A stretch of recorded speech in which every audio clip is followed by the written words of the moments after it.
नमस्कार दोस्तों, रोयल पत्रिका में आपका स्वागत है। आज हम जो है मौजूद हैं विधायक आवास। और कई लोग हैं जो विधायकों को ज्ञापन देने के लिए आ रहे हैं। अभी अभी जो है विधानसभा खत्म हुई है और बहुत से लोग हैं विधायकों को ज्ञापन दे रहे हैं। इनकी कई परेशानियां हैं, इनसे जानते हैं कि क्या मामला है। जी देखिए, मेरा नाम भरत बेनीवाल है। All India medical students association United से राष्ट्रीय अध्यक्ष हूँ। और जो चिकित्सा विभाग की भर्तियां हैं, उन भर्तियों को लिखित परीक्षा से कराने के लिए एक बड़ा अभियान हम लोगों ने चला रखा है। और कम्युनिटी हेल्थ ऑफिसर्स हैं जितने भी राजस्थान में लगे हुए हैं, उन सभी को नियमितीकरण यानी 2 साल की शिथिलता देकर उनके नियमितीकरण के लिए हमारी भागदौड़ चल रही है, जिसमें 4800 जैसे उनको ग्रेड पे मिले। और उनका जो है 2 फाइलें चली थी, कम्युनिटी हेल्थ असिस्टेंट की और कम्युनिटी हेल्थ ऑफिसर की। तो अचानक से एक दो आईएएस जो है नेगेटिव आए थे बीच में, तो उन्होंने सीएचए की फाइल चला दी थी। हालांकि कम्युनिटी हेल्थ ऑफिसर ही बनाने के लिए उनको के लिए आगे काम हो रहा है, लेकिन इसके लिए आश्वस्त करे सरकार की वास्तव में उनको कम्युनिटी हेल्थ ऑफिसर बनाया जाए। और लिखित परीक्षा इसलिए चाहते हैं कि पारदर्शिता रहे, योग्य अभ्यर्थी आगे आ सकें। जो बैकडोर एंट्री का जो काम चल रहा है चिकित्सा विभाग में, जिसका 7-8 साल से बहुत विरोध भी हो रहा है, लेकिन अभी भी वर्तमान में लगातार वही डर्रा जो चल रहा है। और अभी थोड़े दिन पहले सरकार इसमें पॉजिटिव है, लेकिन कुछ जो है इसी विभाग में जो है ठेकाकर्मी लगे हुए हैं, तो वो विरोध कर रहे हैं। वो भी चाहते हैं कि मेरिट प्लस बोनस से ये भर्तियां हो जाए। लेकिन जो है वास्तविकता में पारदर्शिता और योग्यता को अगर आगे लाना है, वास्तव में जनता तक वास्तव सुदृढ़ रूप से बहुत ही अच्छी व्यवस्थाएं देनी है, स्वास्थ्य सेवाएं, तो आपको परीक्षा से ही लेना चाहिए। आप एम्स ले लो या पूरी राजस्थान से बाहर के जितने भी स्टेट्स ले लो, सब में लिखित परीक्षाएं होती हैं। राजस्थान में चिकित्सा विभाग के अलावा जितनी भी भर्तियां होती हैं वो भी रिटन एग्जाम से होती है। आप देखिए, शिक्षक की ले लीजिए, 4th क्लास की भर्तियां तक स्वायत्त शासन विभाग, सभी विभागों के लिए स्वायत्त शासन विभाग 4th क्लास की भर्तियां कराता है। अब वो स्वायत्त शासन विभाग भी सबकी जो एग्जाम ले रहा है फिलहाल, जो 4th क्लास की भर्तियां उनकी भी, तो एग्जाम के थ्रू वो मेडिकल विभाग, अभी जैसे वो सेलेक्ट होंगे 4th क्लास, तो वो मेडिकल विभाग में आएंगे। यानी मेडिकल विभाग की ही भर्तियां जो है 4200 ग्रेड पे की कई भर्तियां तो ऐसी जो रिटर्न पे ही हो रही है, जैसे हॉस्पिटल केयर टेकर हो गई या अदर कुछ होगी। और 4th क्लास की कई भर्तियां ये भी हो गई एक तरीके से चिकित्सा विभाग की, या रिटर्न से डॉक्टर्स की या अदर जो है फूड सेफ्टी ऑफिसर की जो इक्विवेलेंट भर्तियां, सारी रिटर्न एग्जाम से हो रही है। तो ऐसे में जो है 12th की कई लोग ओपन बोर्ड की मार्कशीटें बनवा लाते हैं, कई नर्सिंग की डिग्री फर्जी बनवा लाएंगे, कई फार्मेसी की फर्जी डिग्रियां। खूब एफआईआर मैंने करा रखी है पैरामेडिकल विभाग में। अभी जो 419 डिग्रियां पिछली भर्ती में हमने पकड़वाई थी, बकायदा एफआईआर दर्ज है, एफआईआर नंबर मैं आपको बता दूंगा। वो इसीलिए पकड़वाई थी कि ये साबित कर सके हम कि वास्तव में डिग्रियों के थ्रू कैसे फर्जी हाई लेवल की मेरिट बनाकर कैसे घुस जाते हैं। उसको हमने कोर्ट में भी लिया। फिर 2 साल पहले कोर्ट ने भी आदेशित किया कि मैंने भरत बेनीवाल बनाम सरकार जो केस, उसमें बकायदा ये आदेशित कर दिया कि भाई लिखित से ही भविष्य की सारी भर्तियां जो है वो करवानी है। और 2023 भर्ती भी मेरे उस आदेश के उसी के अंडर में चल रही है अभी। अगर आज उस पर डिसीजन आता है और लिखित परीक्षा का आ जाता है, तो वो भर्ती भी रद्द होकर दोबारा से हो सकती है, ऐसा बकायदा विभाग ने जवाब भी दिया है। लेकिन अब चूंकि वर्तमान में कुछ भर्तियां आनी है, तो जल्द से जल्द सरकार इन भर्तियों पे जो है अच्छे से अच्छे योग्य अभ्यर्थियों को चुनने के लिए और जल्द से जल्द जो है लिखित परीक्षा का जो नियम संशोधन 1965 का 2 साल पहले जो फाइल चली थी और अंतिम पड़ाव में थी, पिछले सितंबर में वो लॉ विभाग में आ गई थी। पहले वित्त में, फिर आरपीएससी में डिस्कशन हो गया, उसके बाद जो है वित्त, रूल्स, एक्सपेंडिचर और लॉ तक पूरी फाइल पहुंची है। 2 बार 3 बार उसका पहले ऑब्जेक्शन भी लगा था, मेडिकल विभाग में भी आई थी। बहुत 2 से 3 साल कोई भी नियम संशोधन में लगते हैं। राजस्थान में कोई भी मामले में नियम संशोधन में लगते हैं, तो ऐसे में जो है सरकार तुरंत प्रभाव से इसको अब स्पीडली करा के लिखित प्लस बोनस कर दे। हमें कोई एतराज नहीं, लेकिन लिखित परीक्षा से भर्तियां कराए जिससे योग्य अभ्यर्थियों को मौका मिल सके।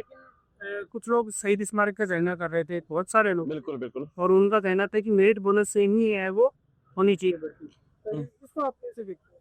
जी देखिए, सबका ये कहना रहता है उनका कि भाई हम बहुत सालों से लगे हुए हैं और हमें वो परमानेंट किया जाए। आप देखिए 2023 में जो भर्ती हुई वो मेरिट प्लस बोनस से हुई। आप एक बात बताइए, 8750 नर्सिंग ऑफिसर की भर्तियां हो गई, पैरामेडिकल स्टाफ की बहुत सारी भर्तियां हो गई, फार्मासिस्ट की भर्तियां हो गई। सारी भर्तियां मेरिट प्लस बोनस से हुई। इससे पिछली भर्ती थी वो भी मेरिट प्लस बोनस से हुई। मेरिट प्लस बोनस की भर्ती एक बार के लिए करने के लिए आदेशित किया गया था। जो नियम बनाया गया था, ये वो इसलिए बनाया गया था कि इसके जरिए से संविदा कार्मिकों को परमानेंट कर दिया जाएगा। तो संविदा कार्मिकों के परमानेंट करने के लिए तो स्पेशली हमने आंदोलन करके, मैंने ही सीएसआर रूल बनवाए राजस्थान में, अभी जो वर्तमान में बने हुए हैं। बहुत बड़ा आंदोलन संयुक्त संविदा मुक्ति मोर्चा के तहत मैंने किया था। और उसके तहत Rajasthan contractual service hiring to civil post 2022 rules जो है, उन रूल्स के तहत सभी संविदा कार्मिकों को नियमितीकरण करने का प्रावधान कर दिया गया है। और उसमें जो 2 साल का शिथिलता भी देने के लिए हम लोग अब लड़ाई लड़ रहे हैं, गजेटिव नोटिफिकेशन, ताकि संविदा कार्मिकों को जो वैलिड तरीके से परीक्षा से आए हुए संविदा कार्मिक उनको सीधा परमानेंट किया जा सके। वो भी मैंने इसीलिए करवाया कि आज संविदा कार्मिक परमानेंट हो जाएंगे तो स्थायी भर्तियां ऑटोमेटिक फिर लिखित से आने लग जाएंगी। लेकिन ठेके वाले कुछ लोग आज भी उस CSR रूल्स में नहीं आते, तो वो जरूर दिक्कत कर रहे हैं। तो उनकी भी 2023 तक जो भर्तियां हुई उनमें सब में पुरानों को परमानेंट किया जा चुका है, मेरिट प्लस बोनस देके और पूरा परमानेंट किया जा चुका है। अब 1-2 साल से जो लोग आए हैं वो लोग 2 साल से ऊपर वाले कोई गिने चुने लोग बच्चे होंगे जिनका 8750 और 11-11 हजार भर्तियां हो गई, उनमें भी नंबर नहीं आया मेरिट प्लस बोनस से। तो आगे भविष्य में कितनी चिकित्सा विभाग में आप कितनी भर्तियां निकाल दो, ज्यादा 8-10 हजार से ऊपर नर्सिंग ऑफिसर की भर्ती नहीं आ सकती, 4-5 हजार से ऊपर पैरामेडिकल में नहीं आ सकती, फार्मेसी में नहीं आ सकती, 6,000-7,000 से ऊपर, तो कितने लोगों को आप कर पाओगे। तो नियमितीकरण तो जो योग्य अभ्यर्थी होंगे भी पहले के, तो उनका या पुराने लोग हैं वो तो उनको 30-30 अंक बोनस मिलेगा, कोई पछाड़ ही नहीं सकता, तो वो 100% सारे परमानेंट हो गए।